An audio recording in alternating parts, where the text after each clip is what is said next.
Question: where does it say in the Bible that as soon as someone dies, they go to heaven or hell? We know from Scripture that now after Christ has died on the cross and resurrected, that when a Christian dies, they are in the presence of God.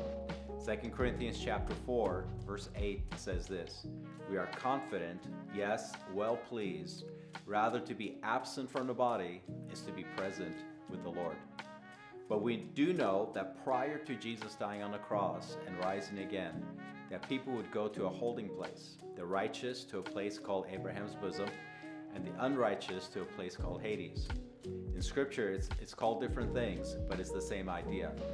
We see a glimpse of this in the story that Jesus tells about a poor man named Lazarus who dies and a rich man who also dies.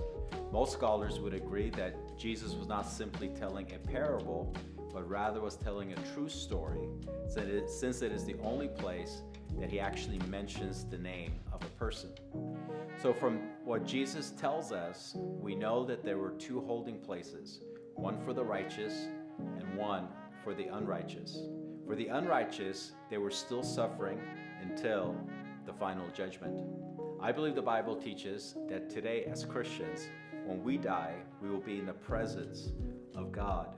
But when those without Jesus die, they will still go to Hades, the holding place, where they're still suffering and they're awaiting until the final judgment.